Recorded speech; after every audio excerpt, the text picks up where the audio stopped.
ధ్వంసంపై AP ఎన్నికల ముఖ్య అధికారి ముఖేష్ కుమార్ మీనా స్పందించారు. ముఖ్యంగా మాచర్లలో వైసీపీ ఎమ్మెల్యే పిన్నెల్లి రామకృష్ణ ఈవీఎం ధ్వంసం చేసిన ఘటనపై పలు సెక్షన్ల కింద కేసు నమోదు చేసినట్టు సీఈఓ ముఖేష్ కుమార్ మీనా స్పష్టం చేశారు. పిన్నెల్లిపై మొత్తం 10 సెక్షన్ల కింద కేసు నమోదు చేయగా 4 నాన్ బెయిలబుల్ కేసులు నమోదు చేసినట్లు తెలిపారు.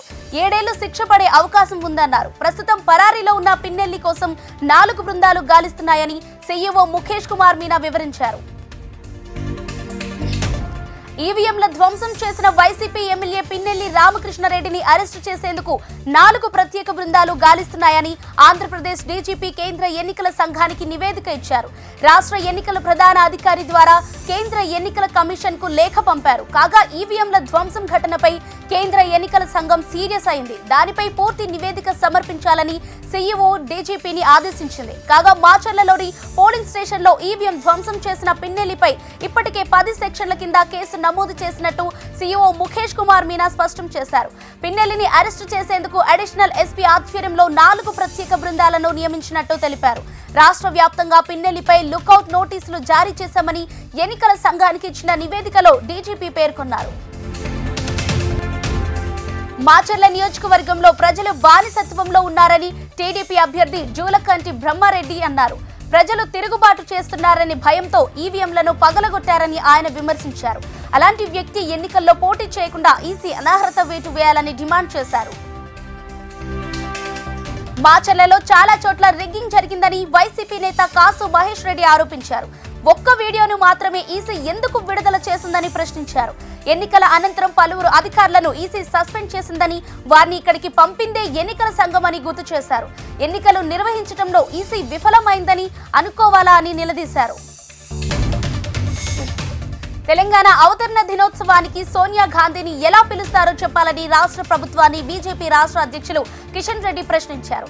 అవతరణ దినోత్సవం ప్రభుత్వ కార్యక్రమమా, పార్టీ కార్యక్రమమా అని నిలదీశారు.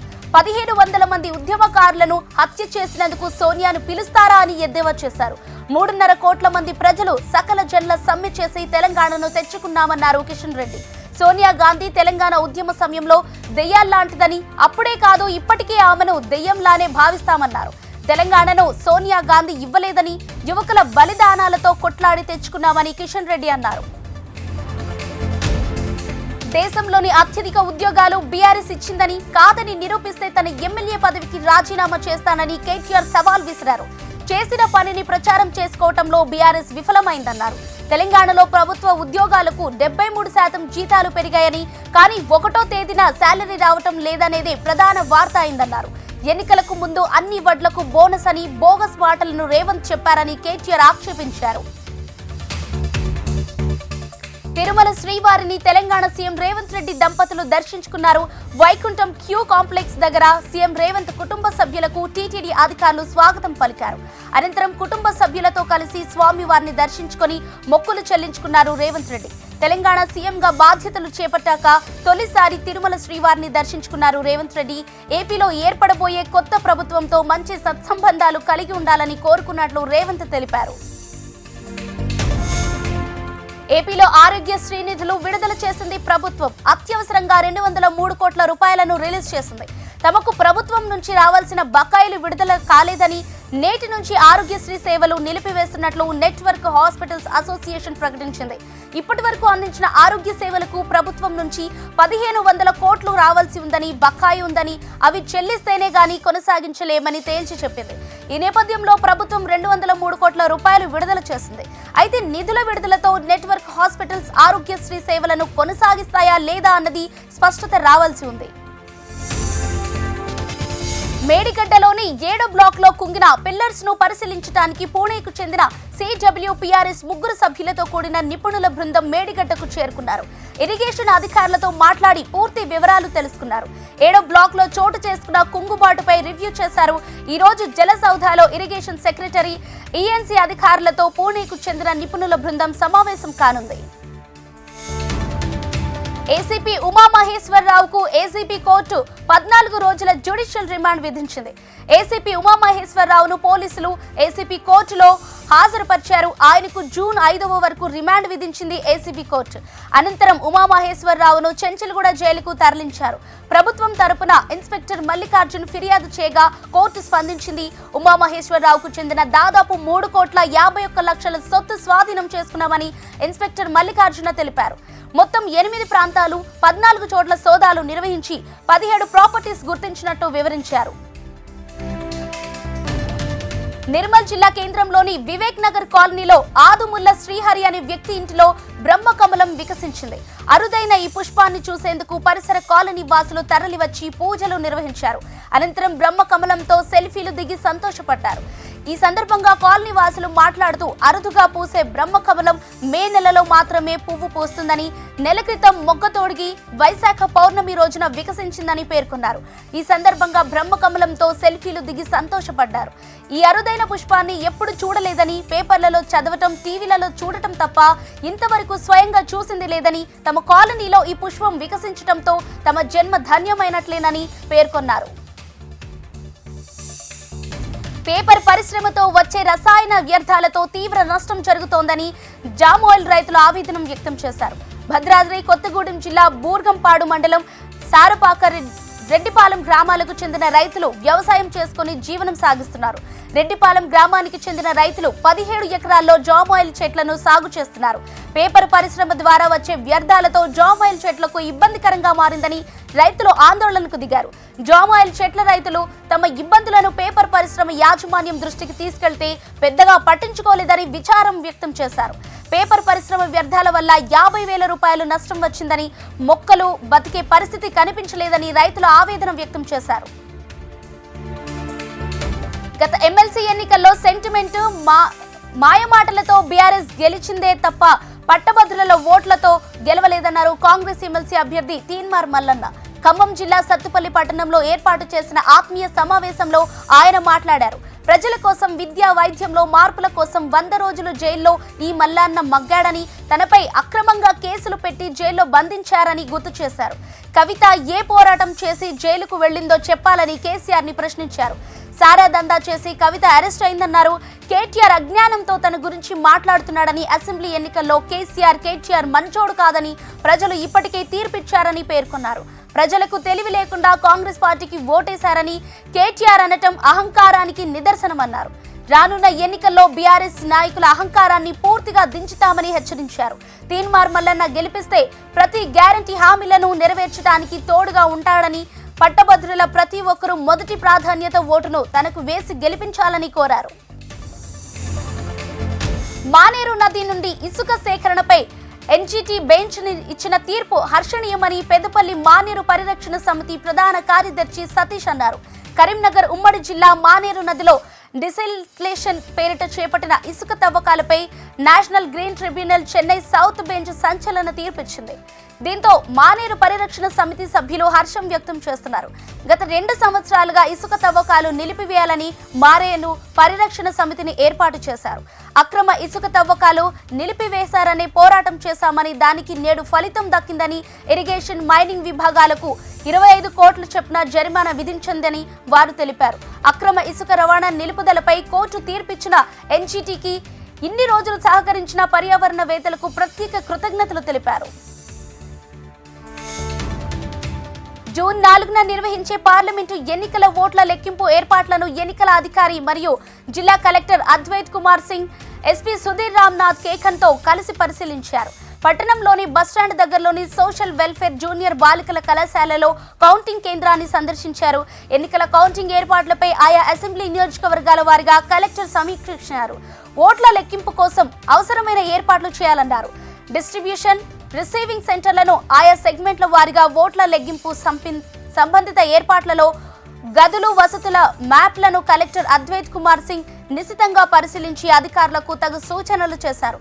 కౌంటింగ్ టేబుల్స్, కౌంటర్లు, కౌంటింగ్ కేంద్రాల్లో ఓట్ల లెక్కింపు విధులు నిర్వర్తించే అధికారులు, సిబ్బందికి అభ్యర్థులు, ఏజెంట్ల రాకపోకల కోసం మార్గాలను, సూచికల బోర్డులు, పాత్రికేయుల కొరకు మీడియా సెంటర్ ఏర్పాటు, ఇతర సదుపాయాలకు సంబంధించి ఏర్పాట్లను పరిశీలించి జిల్లా కలెక్టర్ అధికారులకు మార్గనిర్దేశం చేశారు.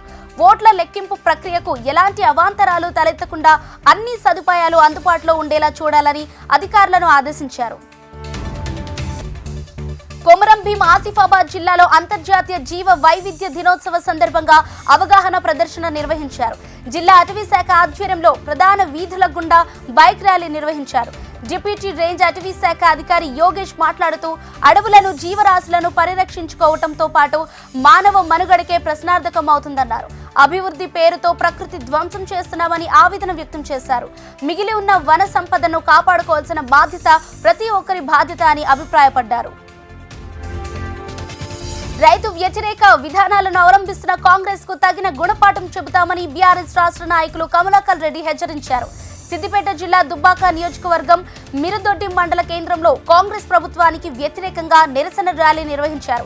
అనంతరం అన్ని రకాల వడ్లకు బోనస్ ఇవ్వాలంటూ తహసీల్దార్ గోవర్ధన్ కు వినతి పత్రం అందజేశారు.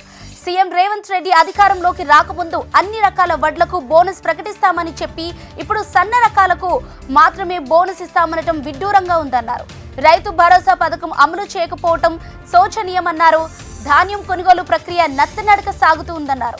అకాల వర్షంతో రైతులు నష్టపోతున్నారని ఆవేదన వ్యక్తం చేశారు. తడిసిన ధాన్యాన్ని సైతం ప్రభుత్వం కొనుగోలు చేయాలని డిమాండ్ చేశారు. బీఆర్ఎస్ హయాంలోనే రైతులకు న్యాయం జరిగిందన్నారు. ఇప్పటికైనా ప్రభుత్వం స్పందించి అన్ని రకాల వడ్లకు బోనస్ ఇవ్వాలని కోరారు. ఈ కార్యక్రమంలో బీఆర్ఎస్ నాయకులు, సర్పంచులు, ఎంపీటీసీ సభ్యులు తదితరులు పాల్గొన్నారు. సంగారెడ్డి జిల్లా ఆందోళన మండలంలోని పలు గ్రామాల్లో జిల్లా కలెక్టర్ వల్లూరి క్రాంతి పర్యటించారు. మాన్సన్పల్లి, అక్సాన్పల్లి గ్రామాల్లో పర్యటించిన కలెక్టర్ క్రాంతి వరి కొనుగోలు కేంద్రాలను ఆకస్మిక తనిఖీ చేశారు. అకాల వర్షాలతో ధాన్యం తడిచిన ధాన్యం పరిస్థితిని స్వయంగా పరిశీలించారు. వరి కొనుగోలు కేంద్రాలను పరిశీలించిన కలెక్టర్ రైతులతో మాట్లాడి వారి సమస్యను అడిగి తెలుసుకున్నారు. రైతులకు ఇబ్బంది కలగకుండా ప్రత్యామ్నాయ చర్యలు చేపట్టి ప్రతిరోజు 5 లారీలకు తగ్గకుండా ధాన్యాన్ని సరఫరా చేయాలంటూ అధికారులను ఆదేశించారు. మిల్లుల్లో కూడా ఇచ్చిన కెపాసిటీని పూర్తి చేయాలంటూ రైతులకు ఎలాంటి ఇబ్బందులు కలగకుండా చూడాలని అధికారులకు సూచించారు. ఆందోళన ప్రభుత్వ పాఠశాల ఆకస్మిక తనిఖీలో భాగంగా పాఠశాలలోని మౌలిక వసతులు, సదుపాయాలపై ఆరా తీశారు. కరీంనగర్ జిల్లా జమ్మికుంట మండలంలోని మచ్చనపల్లి గ్రామంలో ఉపాధి హామీ పనుల కింద చెరువు పూడికతీత పనులు చేపట్టారు. పనికి ఆహార పథకంలో ట్రాక్టర్లతో మట్టిని రైతుల పేర్లతో పొలాల్లోకి అక్రమంగా తరలిస్తున్నారు. అధికారులు ఇటుక బట్టీల వ్యాపారులతో కుమ్మక్కై చెరువు మట్టిని దళారీల ద్వారా అక్రమంగా తరలిస్తున్నారని గ్రామస్తులు ఆరోపించారు. విషయం తెలుసుకున్న రైతులు మట్టిని తరలించే ట్రాక్టర్లను పక్కన పెట్టించారు. చెరువుల్లో మట్టి ఇటుక బట్టీలకు తరలిస్తున్న తీరుపై చర్యలు తీసుకోవాలని తహసీల్దార్, ఎంపీడీఓలకు ఫిర్యాదు చేసినా ఎవ్వరూ పట్టించుకోలేదని కిసాన్ మోర్చా అధ్యక్షుడు పరశురాములు ఆవేదన వ్యక్తం చేశారు. మట్టి అక్రమ తరలింపుపై చర్యలు తీసుకోకుంటే జిల్లా వ్యాప్త ఆందోళనకు దిగుతామని హెచ్చరించారు. తిరుపతి జిల్లా నూతన పోలీస్ సూపరింటెండెంట్ ఐపీఎస్ అధికారి హర్షవర్ధన్ రాజు బాధ్యతలు స్వీకరించారు. సార్వత్రిక ఎన్నికల్లో అత్యంత కీలక ఘట్టం ఓట్ల లెక్కింపు సజావుగా సాగించేందుకు పటిష్ట బందోబస్తు కల్పిస్తామన్నారు. అత్యంత కీలక సమయంలో బాధ్యతలు అప్పగించిన విషయాన్ని గుర్తు చేసుకున్నారు. అప్పగించిన బాధ్యతలను సవాల్గా భావిస్తున్నట్లు తెలిపారు. ప్రజాస్వామ్యంలో ఎన్నికల పోలింగ్ ముగిసింది. జూన్ 4వ తేదీన జరిగే ఓట్ల లెక్కింపు ప్రక్రియను ప్రశాంతంగా జరిపించటమే ప్రస్తుతం తమ ముందున్న ప్రధాన కర్తవ్యమన్నారు. దానికి సంబంధించిన పోలీస్ శాఖ ప్రణాళికలను రూపొందించి తగిన బందోబస్తు ఏర్పాటు చేసుకుని సమర్థవంతంగా అమలు చేస్తామన్నారు. ప్రజలు, రాజకీయ ప్రతినిధులు సహకరించాలని కోరారు. శాంతి భద్రతలకు విఘాతం కలిగిస్తే కేసులు నమోదు చేసి చర్యలు తీసుకుంటామన్నారు. ఎన్నికల విధుల్లో బాధ్యతారాహిత్యంపై ఆత్మకూరు నియోజకవర్గం ఎన్నికల నిర్వహణాధికారులకు నెల్లూరు జిల్లా కలెక్టర్ హరినారాయణ షోకాజ్ నోటీసులు జారీ చేశారు. ఎలక్షన్ కు సంబంధించి ప్రభుత్వ ఉద్యోగులకు పోస్టల్ బ్యాలెట్ కేంద్రం వద్ద వసతులు సరిగా లేకపోవడంపై కలెక్టర్ ఆగ్రహం వ్యక్తం చేశారు. అనంతరం ఈవీఎంల పంపిణీలో ఎన్నికల సిబ్బందికి భోజనాలు, ఇతర ఏర్పాట్లపై సరిగా లేవంటూ జిల్లా కలెక్టర్కు వచ్చిన ఫిర్యాదులను పరిశీలించి వెంటనే ఆర్జీఓ మధులత, తహసీల్దార్ శివనాగిరెడ్డి, ఆర్ఐ పృథ్వీలకు రెండవసారి షోకాజ్ నోటీసులు జారీ చేశారు. అనుభవం కలిగిన అధికారులు ఎన్నికల నిర్వహణ సమయంలో బాధ్యతారహితంగా వ్యవహరించడం సరికాదని, మరోసారి ఇలాంటి పరిణామాలు పునరావృతం కాకుండా చూడాలని సూచించారు. ఏపీలో కౌంటింగ్ రోజు అల్లర్లు జరిగే అవకాశం ఉందని ఇంటెలిజెన్స్ వర్గాలు హెచ్చరించాయి. ప్రధానంగా చంద్రగిరి నియోజకవర్గంలో కూచువారిపల్లె, రామిరెడ్డిపల్లె, నడవలూరు, రామపురం, బ్రాహ్మణ కాల్వ, నెన్నూరు గ్రామాలతో పాటు తిరుపతిలోని ఎస్జీవి నగర్, చెన్నారెడ్డి కాలనీ, అంబేద్కర్ నగర్, సూళ్లూరుపేట ప్రాంతాల్లో అల్లర్ల ముప్పు పొంచి ఉన్నట్లు తెలిపింది. ఇంటెలిజెన్స్ హెచ్చరికతో పోలీసు యంత్రాంగం వెంటనే అప్రమత్తమైంది. అల్లర్లకు ఆస్కారం ఉన్న ప్రాంతాల్లో పికెట్లు ఏర్పాటు చేయడంతో పాటు రౌడీ షీటర్లను, పాత నేరస్తులను బైండ్ ఓవర్ చేయించే పనిలో పడింది. కౌంటింగ్ పూర్తయిన వారం రోజుల పాటు ఈ పికెట్లు కొనసాగిస్తామని ఎస్పీ హర్షవర్ధన్ రాజు చెప్పారు. అల్లర్లు జరిగే ప్రాంతాలకు త్వరితగతిన చేరుకునేందుకు సిఆర్పీఎఫ్ బలగాలతో 4 మొబైల్ క్విక్ రెస్పాన్స్ టీములను సిద్ధం చేశారు. మరోవైపు ఎన్నికల ఫలితాలు వచ్చిన తర్వాత విజయోత్సవ ర్యాలీలపై నిషేధం విధించారు పోలీసులు. పెన్నా అహోబిలంలో శ్రీ లక్ష్మీ నరసింహస్వామి బ్రహ్మోత్సవాలు భక్తులకు కనువిందు కలిగించాయి. పెన్నా అహోబిలం శ్రీ లక్ష్మీ నరసింహస్వామి వారి ఆలయంలో శ్రీ లక్ష్మీ నరసింహస్వామి వారి బ్రహ్మోత్సవాలు కన్నుల పండుగగా నిర్వహిస్తున్నారు. నృసింహ జయంతి సందర్భంగా స్వామివారికి సింహవాహన సేవ నిర్వహించారు. సుప్రభాతం, మహాభిషేకం, అలంకరణ, ధ్వజారోహణం, బలిహరణ, మంగళహారతితో నృసింహ జయంతి వైభవాన్ని సంతరించుకుంది. కళ్యాణదుర్గం నియోజకవర్గం తేదీప ఎమ్మెల్యే అభ్యర్థి అమిలినేని సురేంద్రబాబు సోదరుల ఆధ్వర్యంలో నరసింహస్వామి జయంతి వేడుకలు నిర్వహించారు. ప్రత్యేక పూజలు నిర్వహించిన తర్వాత భక్తులకు అన్నప్రసాద వితరణ చేశారు. ఈ కార్యక్రమంలో ఆలయ ఈవో విజయ్ కుమార్, ఆలయ అర్చకులు ద్వారకానాథ్, బాలాజీ స్వామి భక్తులు తదితరులు పాల్గొన్నారు. బీజేపీ, కాంగ్రెస్ పార్టీల అధ్యక్షులను ఈసీ హెచ్చరించింది. ఎన్నికల నియమావళికి విరుద్ధంగా ఇరు పార్టీల స్టార్ క్యాంపెయిన్లు ప్రచారం చేస్తున్నారని, వారిని అదుపులో పెట్టాలని ఆదేశించింది. కులం, భాష, మతంతో ప్రచారం చేస్తున్నారని ఈసీ ఆగ్రహం వ్యక్తం చేసింది. మతపరమైన అంశాలకు బీజేపీ దూరంగా ఉండాలని సూచించింది. సమాజాన్ని విభజించే ప్రసంగాలను ఆపాలని కోరింది.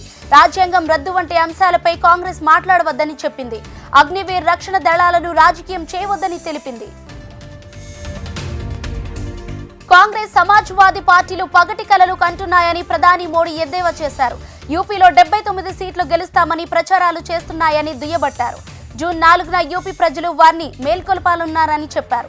ఓటమి తర్వాత ఈవీఎంలను ఆ పార్టీ నిందిస్తాయని ఆక్షేపించారు.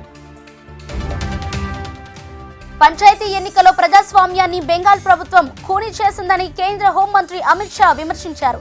పశ్చిమ బెంగాల్ స్థానిక సంస్థల ఎన్నికల్లో 200 మందికి పైగా చనిపోయారన్నారు. ఆ ఎలక్షన్ ని దృష్టిలో పెట్టుకునే పారామిలిటరీ బలగాలను ఈసీ పెట్టిందని తెలిపారు.